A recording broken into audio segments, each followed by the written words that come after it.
नमस्कार। दोपहर समाचार में आपका स्वागत है।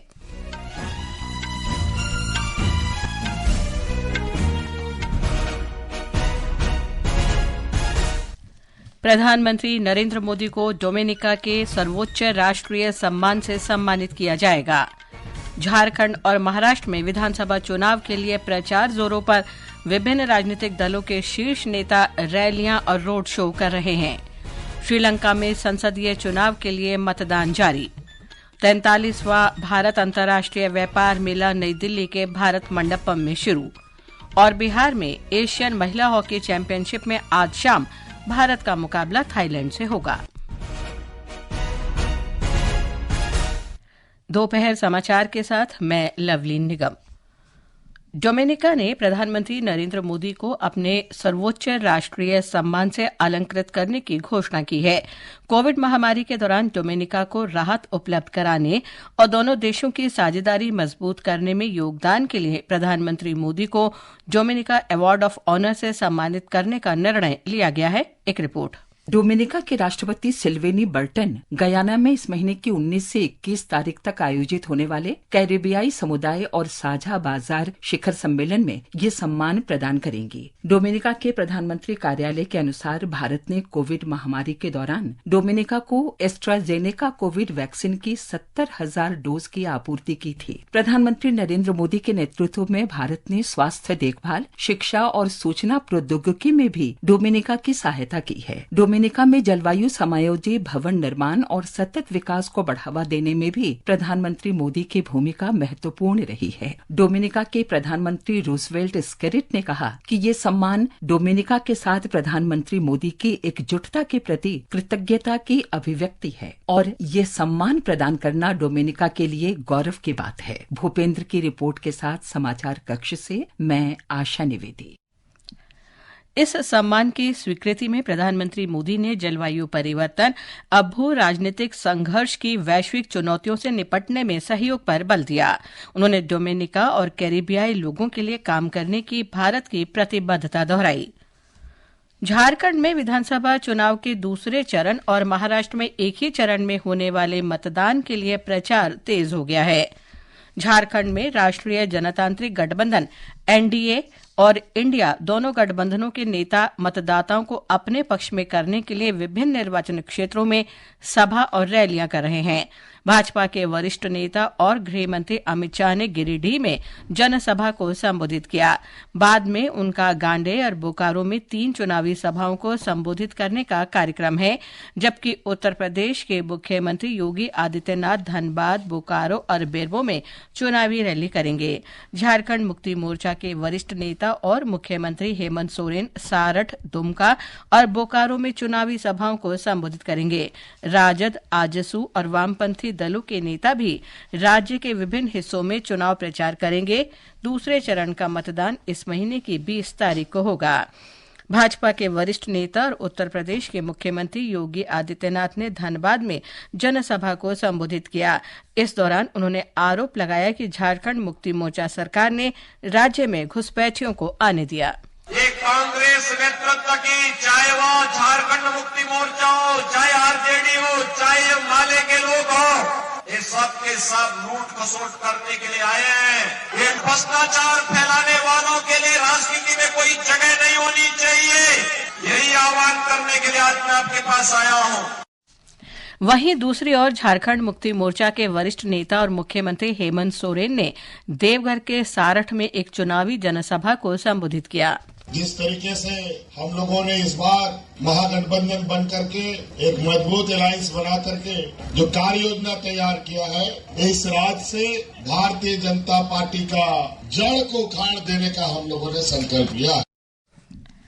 महाराष्ट्र में विधानसभा चुनावों के लिए प्रचार तेज होने के साथ ही राज्य में राजनीतिक गतिविधियां बढ़ रही हैं।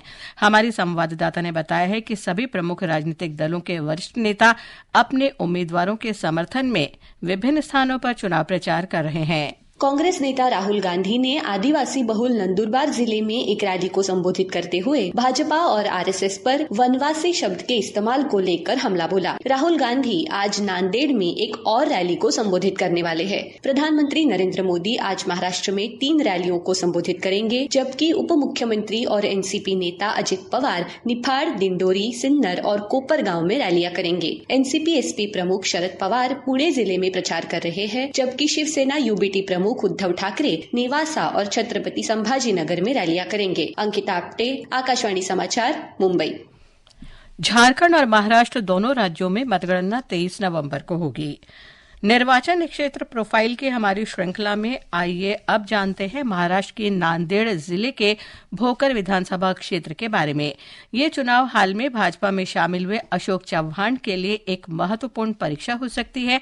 उनकी बेटी श्रीजया चव्हाण भाजपा उम्मीदवार के रूप में इस सीट से मैदान में है। एक रिपोर्ट। पूर्व मुख्यमंत्री अशोक चव्हाण की बेटी श्रीजया चव्हाण भोकर से राजनीति की शुरुआत कर रही है। भोकर श्रीजया के दादा शंकरराव चव्हाण के कार्यकाल के दौरान से चव्हाण परिवार का पारंपरिक गढ़ रहा है। अब हाल ही में कांग्रेस छोड़कर भाजपा में शामिल होने के बाद अशोक चव्हाण अपनी बेटी श्रीजया की उम्मीदवारी के माध्यम से एक महत्वपूर्ण परीक्षा का सामना कर रहे हैं। कांग्रेस ने तिरुपति पाटिल कोंडेकर को मैदान में उतारा है, जबकि वंचित बहुजन आघाड़ी ने रमेश राठौड़ को उम्मीदवार बनाया है। भोकर निर्वाचन क्षेत्र में राज्य में सबसे ज्यादा 140 उम्मीदवार चुनावी मैदान में है। समरजीत ठाकुर, आकाशवाणी समाचार, छत्रपति संभाजीनगर। ये समाचार हमारी वेबसाइट www.newsonair.gov.in और हमारे न्यूज ऑन एआईआर ऐप पर भी उपलब्ध हैं। श्रीलंका में नई संसद के लिए 13,421 मतदान केंद्रों पर वोट डाले जा रहे हैं। इस चुनाव में 1,70,00,000 से अधिक मतदाता अपने मताधिकार का उपयोग करेंगे। हमारे संवाददाता ने बताया है कि इस बार संसदीय चुनाव में कुल 8,800 उम्मीदवार मैदान में हैं। राष्ट्रपति चुनाव के कुछ ही सप्ताह बाद श्रीलंका के मतदाता आज द्वीप राष्ट्र में 10वीं संसद का चुनाव करने के लिए मतदान कर रहे हैं। दोपहर 1 बजे तक विभिन्न निर्वाचन क्षेत्रों में मतदान 30 से 50% तक रहा। शुरुआती मतदाताओं में राष्ट्रपति अनुराकुमार दिसानायक, प्रधानमंत्री डॉक्टर हरिनिया अमरसूरिया, पूर्व राष्ट्रपति रानिल विक्रमसिंघे और एसजेवी नेता सजित प्रेमदासा शामिल थे। चुनाव अब तक शांतिपूर्ण तरीके से आगे बढ़ा है और किसी भी घटना की सूचना नहीं मिली है। मतदान समाप्त होने के बाद शाम 4:15 बजे मतगणना शुरू की जाएगी। अहमद मोइन फारूकी, आकाशवाणी समाचार, कोलंबो। अमेरिका में माइक जॉनसन संसद के निचले सदन प्रतिनिधि सभा के अध्यक्ष पद चुनाव में रिपब्लिकन उम्मीदवार होंगे। अमेरिकी राष्ट्रपति चुने गए डोनाल्ड ट्रंप ने रिपब्लिकन सदस्यों की एक बैठक में उनकी उम्मीदवारी का समर्थन किया था। लुसियाना से रिपब्लिकन सांसद को अध्यक्ष पद के लिए जनवरी के शुरू में 435 सदस्यों के सदन में बहुमत का समर्थन हासिल करना होगा। 43वां भारत अंतर्राष्ट्रीय व्यापार मेला नई दिल्ली के भारत मंडपम में शुरू हो गया है। वाणिज्य और उद्योग मंत्री पीयूष गोयल ने 14 दिन तक चलने वाले इस कार्यक्रम का उद्घाटन किया। इस वर्ष मेले का विषय है विकसित भारत एट 2047। इस वर्ष झारखंड राज्य पर विशेष फोकस रहेगा, जबकि बिहार और उत्तर प्रदेश भागीदार राज्य इस कार्यक्रम में विभिन्न देश हिस्सा लेंगे। इस वर्ष 11 देश अंतर्राष्ट्रीय मेले में हिस्सा ले रहे हैं। इनमें चीन, मिस्र, ईरान, दक्षिण कोरिया, थाईलैंड, तुर्की और संयुक्त अरब अमीरात शामिल हैं। ये मेला आज से पहले 5 दिन व्यापारियों के लिए खुला रहेगा। 18 नवंबर से 27 नवंबर तक ये आम जनता के लिए खुला रहेगा। मेले का उद्घाटन करते हुए पीयूष गोयल ने इस तरह के आयोजन वर्ष में 2 बार करने की आवश्यकता पर बल दिया। उन्होंने कहा कि सरकार भारत व्यापार प्रोत्साहन संगठन का विस्तार करने और इसे अखिल भारतीय संगठन बनाने पर विचार कर रही है। मेले की अधिक जानकारी के लिए हम आपको व्यापार मेले में के लिए चलते हैं, जहां हमारे संवाददाता सकलेन अख्तर मौजूद है। जी सकलेन, व्यापार मेले के उद्घाटन के बारे में आपके पास क्या महत्वपूर्ण जानकारी है? लवलीन, इस वर्ष इस मेले में देश विदेश के 3000 से ज्यादा प्रदर्शक भाग ले रहे हैं। हमने सुबह से देखा कि पहले दिन काफी ज्यादा लोगों में उत्साह नजर आ रहा है। जो कुछ विदेशी प्रदर्शकों से जब हमने बातचीत की तो जो पहली बार आए हैं वो भी इस मेले को लेकर काफी उत्साहित नजर आ रहे हैं। इसके अलावा अलग अलग मंत्रालयों, विभागों भी अपनी अपनी प्रदर्शनी लगा रहे हैं। जैसे भारतीय रेलवे ने अपनी प्रदर्शनी में वंदे भारत स्लीपर ट्रेन दिखाई है। वहीं इनकम टैक्स डिपार्टमेंट ने अपनी प्रदर्शनी में एक नुक्कड़ नाटक के जरिए जागरूकता फैलाने की कोशिश की है। वहीं एक और मिनिस्ट्री ऑफ माइंस की प्रदर्शनी में अलग अलग तरह के खनिज प्रदर्शित किए गए हैं। तो इस तरह, और इसके अतिरिक्त जो पहला दिन है, पहले दिन टिकट महंगी है, उसके बावजूद भी लोग बहुत बड़ी संख्या में पहुंच रहे हैं और मेले को देख रहे हैं। और टिकट के दाम जो है वो आम दिनों में 80 रुपए वयस्कों के लिए और 40 रुपए बच्चों के लिए रखे गए हैं।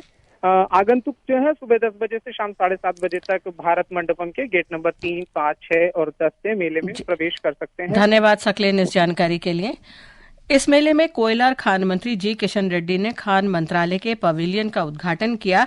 संवाददाताओं से बात करते हुए श्री रेड्डी ने मिनरल्स से माइलस्टोन नामक प्रदर्शनी के महत्व पर प्रकाश डाला। आकाशवाणी से विशेष बातचीत में आईटीपीओ महाप्रबंधक शंकर नंद भारती ने कहा कि इस वर्ष के मेले का विषय विकसित भारत एट 2047 और झारखंड पर विशेष ध्यान केंद्रित किया जाएगा।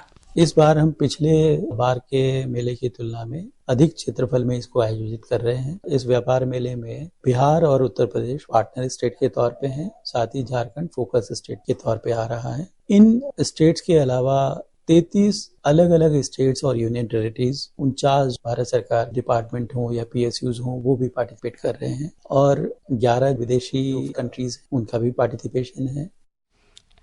प्रधानमंत्री नरेंद्र मोदी कल बिहार के जमुई जाएंगे, जहां वो जनजातीय गौरव दिवस पर आयोजित समारोह में भाग लेंगे।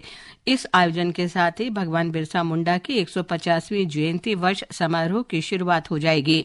श्री मोदी भगवान बिरसा मुंडा के सम्मान में एक स्मारक सिक्का और डाक टिकट का अनावरण भी करेंगे। जम्मू कश्मीर में किश्तवाड़ जिला प्रशासन कल ऐतिहासिक चौगांव मैदान में विशाल जनजातीय उत्सव का आयोजन कर रहा है। ये उत्सव जनजातीय स्वतंत्रता सेनानी बिरसा मुंडा की जयंती पर जनजातीय गौरव दिवस के उपलक्ष्य में मनाया जाएगा। सूचना और प्रसारण मंत्रालय के वरिष्ठ आर्थिक सलाहकार रविन्द्र कुमार जेना ने आज वीडियो कॉन्फ्रेंस के माध्यम से अधिकारियों को सामूहिक स्वच्छता शपथ दिलाई। इस दौरान आकाशवाणी की महानिदेशक डॉक्टर प्रज्ञा पालीवाल गौड़, अतिरिक्त महानिदेशक एल मधुनाग और अन्य वरिष्ठ अधिकारियों ने नई दिल्ली के आकाशवाणी भवन में स्वच्छता की शपथ ली। राजस्थान पुलिस ने आज देवली उनियारा सीट से विधानसभा उपचुनाव के निर्दलीय प्रत्याशी नरेश मीणा को गिरफ्तार कर लिया है। उन पर कल समरावता गांव में मतदान के दौरान उप संभागीय अधिकारी पर हमले का आरोप है। दिल्ली NCR में आज तीसरे पहर वायु गुणवत्ता सूचकांक 424 पर पहुंच गया। शहर के कुछ हिस्सों में वायु गुणवत्ता की स्थिति सबसे खराब रही। दिल्ली के पर्यावरण मंत्री गोपाल राय ने नई दिल्ली में समीक्षा बैठक के दौरान प्रदूषण के स्तर पर चिंता प्रकट की। उन्होंने बताया कि शहर में ग्राफ 3 के प्रतिबंध फिलहाल लागू नहीं किए जाएंगे। दिल्ली के ऊपर एक लेयर बनी है स्मॉग की, और उसकी वजह से जो प्रदूषण के कण हैं वायुमंडल में डिस्पर्स होने की वजह से सतह की तरह बने हुए हैं, लेकिन आज से हवा की गति में सुधार होने का अनुमान है। इस बीच दिल्ली भाजपा अध्यक्ष वीरेंद्र सचदेवा ने आम आदमी पार्टी पर शहर में प्रदूषण स्तर बढ़ाने का आरोप लगाया है। श्री सचदेवा ने कहा कि दिल्ली सरकार ने पिछले 10 वर्ष में एक भी पर्यावरणीय योजना प्रस्तुत नहीं की है। दिल्ली की स्थिति बद से बदतर इसलिए हो रही है कि दिल्ली की अरविंद केजरीवाल की सरकार ने कभी भी ठोस नीति से काम नहीं किया। इनके पास कोई नीति है ही नहीं। पिछले 10 सालों में एक भी एनवायरमेंटल प्लान इन्होंने पेश नहीं किया दिल्ली की जनता के सामने। और दिल्ली में आज जो पोल्यूशन की स्थिति है, ये एक दिन की प्रॉब्लम नहीं है, ये 12 महीने की प्रॉब्लम है। दिल्ली कांग्रेस अध्यक्ष देवेंद्र यादव ने भी आम आदमी पार्टी पर शहर की वायु गुणवत्ता खराब स्तर तक पहुंचाने का आरोप लगाया है। उन्होंने कहा कि अब तक हुई बैठकें किसी तरह काम की साबित नहीं हुई हैं। बिहार के राजगीर में एशियन महिला हॉकी चैंपियनशिप में वर्तमान चैंपियन भारत का मुकाबला आज थाईलैंड से होगा। मैच शाम 4:45 से खेला जाएगा। आज के अन्य मैचों में दक्षिण कोरिया का मुकाबला मलेशिया से और जापान का चीन से लगभग इसी समय शुरू होगा।